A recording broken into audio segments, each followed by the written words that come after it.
Hi everyone! We are all familiar with the added values of learning new digital tools and technologies in architecture, engineering, construction and operation job market, and how they can evolve our professional lives.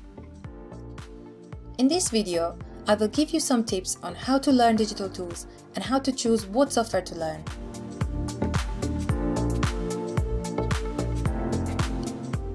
As we speak, lots of people are looking for jobs in the construction industry, and at the same time, a lot of companies are looking for people with certain skill sets to fill the existing gaps in their companies.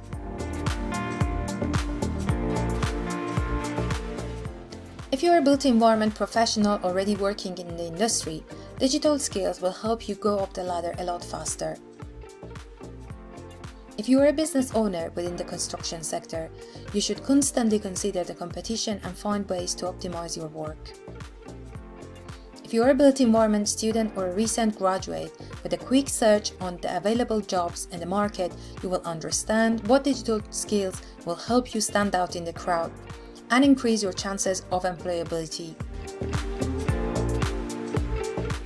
Every year, Fortune magazine selects a list of top 40 people under 40 years old as the most influential young people.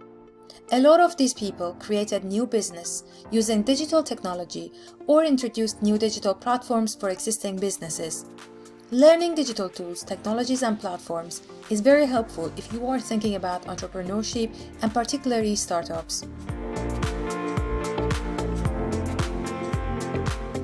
There are so many professions within the built environment sector and so many other jobs in between professions that are not directly linked with educational degrees. For example, an architectural technologist with certain skills can take roles such as BIM coordinator, BIM modeler, BIM consultant, and a lot more jobs that will probably appear in the construction industry in the near future.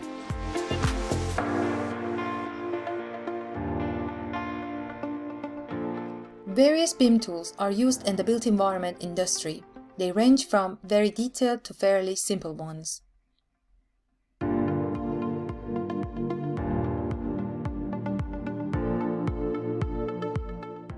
The most important differences between the existing BIM tools are the interfaces, libraries, licenses and costs, and interoperability and compatibility with other software applications. So, when selecting what BIM tool to master, you may want to consider these factors plus what the job market is looking for in your region. Here I'm going to give you 4 useful tips on learning digital tools. Number 1. Lifelong learning in the fast-growing industry. Number 2. Turning your confusion to curiosity. Number 3. Learning by doing, trial and error. Number 4. Find your learning style.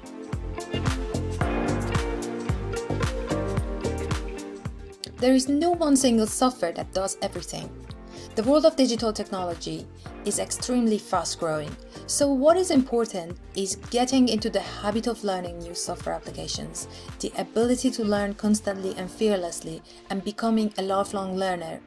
The more you learn, the faster it gets. It's like learning a new musical instrument or a new language.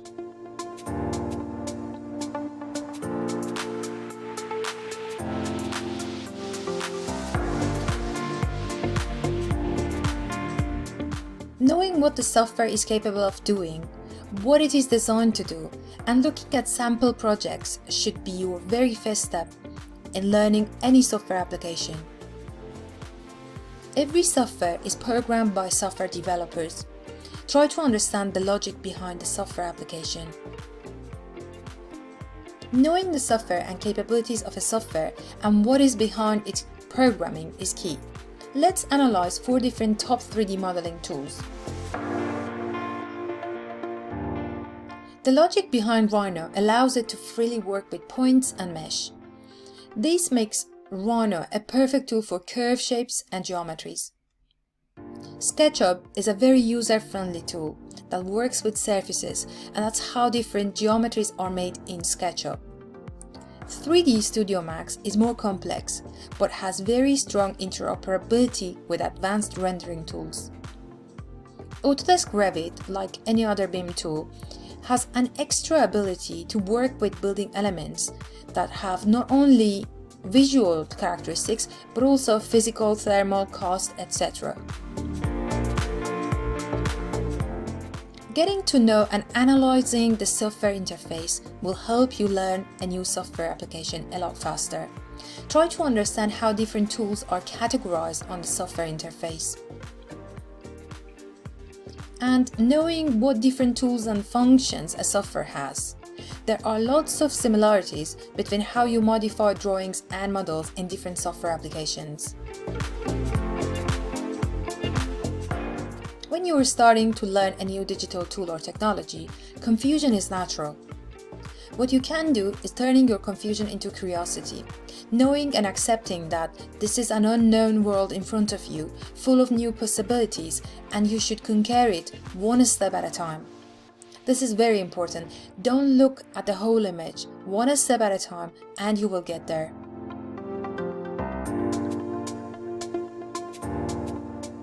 One thing you can do to decrease the confusion is dividing the complex subject into smaller, more manageable parts.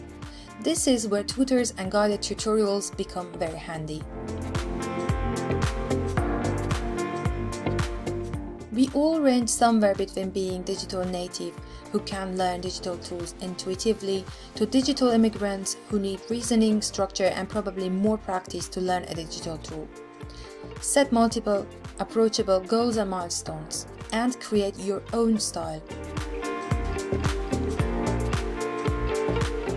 Finally, the best way of learning any digital application is being involved in a project and learning by doing.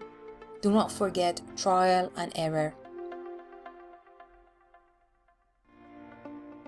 While you are investing on upskilling yourself, do not forget about your digital presence and personal branding. Take care!